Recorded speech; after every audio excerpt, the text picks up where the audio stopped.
In Theravada Buddhism, there's a term called Anatta, and that means no self. And Buddhists like to think that, it's only Buddhism that has this concept of the no self, you see. And I think Judaism has it as the ayin, Aleph, Yud, Nun, ayin. That same ayin relates into Ein Sof as the root. That there is no self in Judaism. That the Jew is no self, no individual self. The concept of the self, of the ani, of the I. The beauty in this word ani is that the letters are the same as in ayin. The ani is Aleph, Nun, Yud, and you change the din letters around and make it Aleph, Yud, Nun. And so that's the whole thing. You change the dinim letters.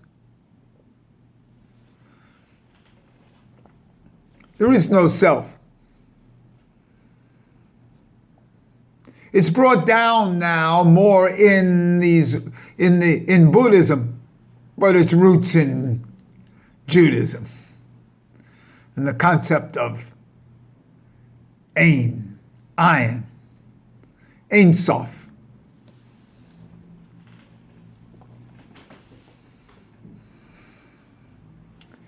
By being nothing, one can become a Kabbalist, a Mukabel, a Kabbalist. From the word kibel, means to receive. To be a Kabbalist is to be a receiver. A receiver of energies.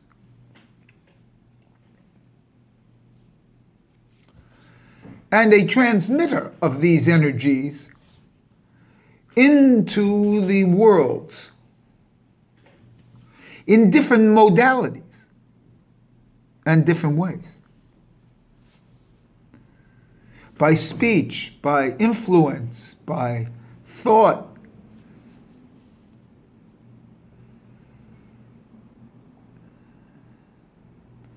This is a very deep concept. I am a Kabbalist.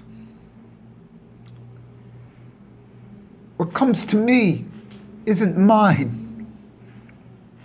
It's because I'm nothing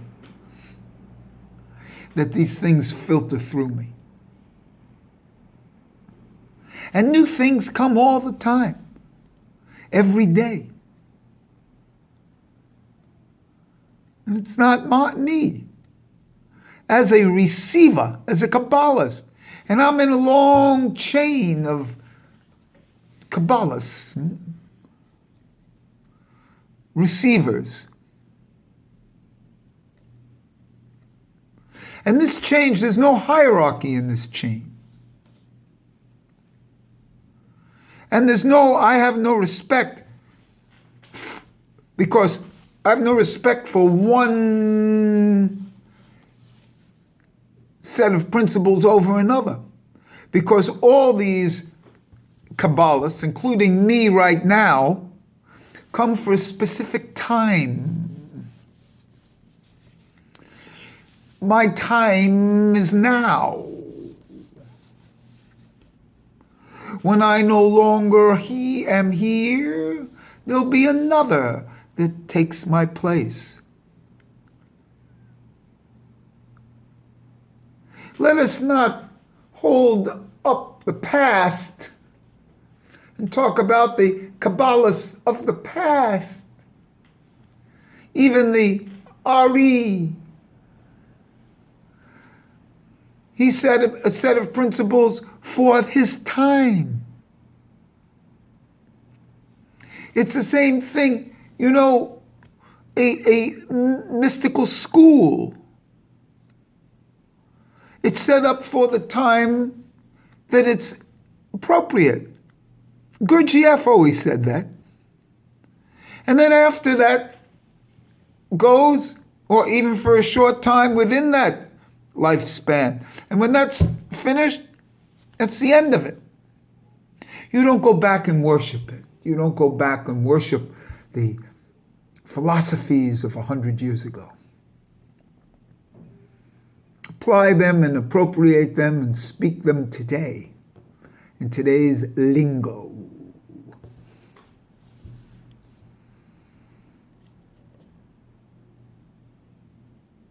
So please understand how these religions are formed and the normative structures in the religions.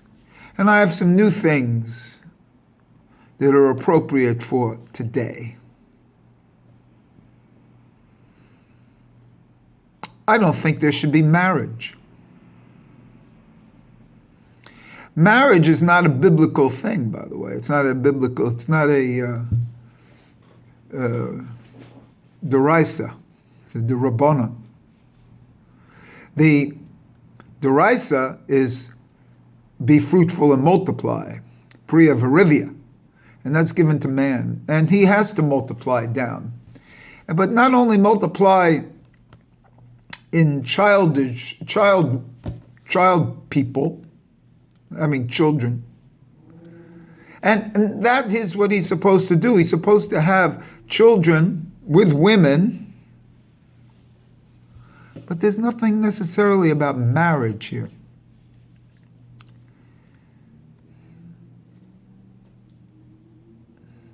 And so when they don't think today is a woman's world, they're wrong. We're in a woman's world. A woman has a nefesh. I have a ruach.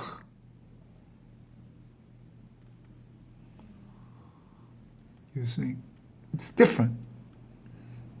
This is what I've received. I've received that one of the big mistakes is marriage. You can still have do that mitzvah of priya virivya, but outside of marriage, that's became a rabbinic, a rabbanan mitzvah. And if you look at the other histories and the religions, and the Greek and the Roman, and it's unnatural. Just unnatural. But that's part of what I've received.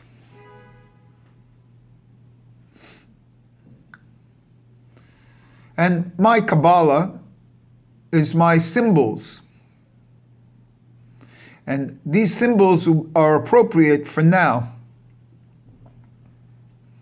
And these symbols will be for while I'm alive.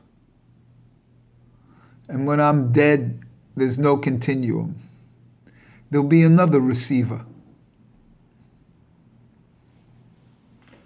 And this is a very appropriate thing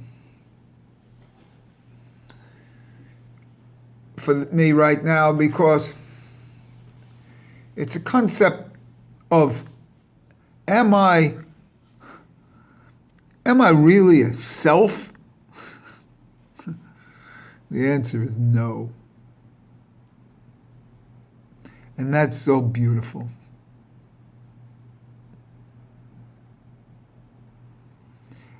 So beautiful. And it adds to a continuum. See? because we're all down here as individual units receiving, but we don't know it, to the levels that we're in.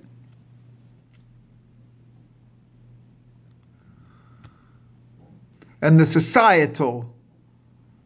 This is one of the beauties of the recognition during this coronavirus period here, how socially controlled we are.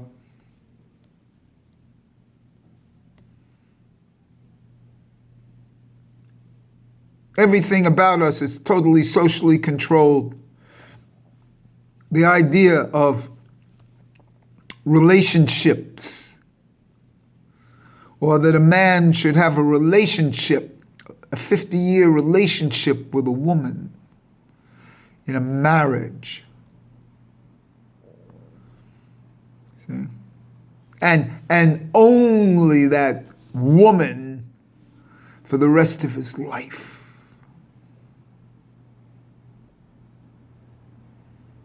Who told you that one? Also for me, you see, because that's what I have against Maimonides. I'm not a medicine man. You know, I don't believe in medicine. And Maimonides was a doctor. That means he was trained as a doctor. He went through medical school. Once you become medical school, that colors how you think about everything else, including your Torah scholarship. It's the same thing with lawyers today. Lawyers think a certain way. I'm not interested in thinking like that. I'm interested in another, in no way of thinking. I'm interested in receiving, and I do. And everything that I say in these videos here doesn't come from an idea of an ego. It comes from an ani, comes from the idea of Anatta, the I am.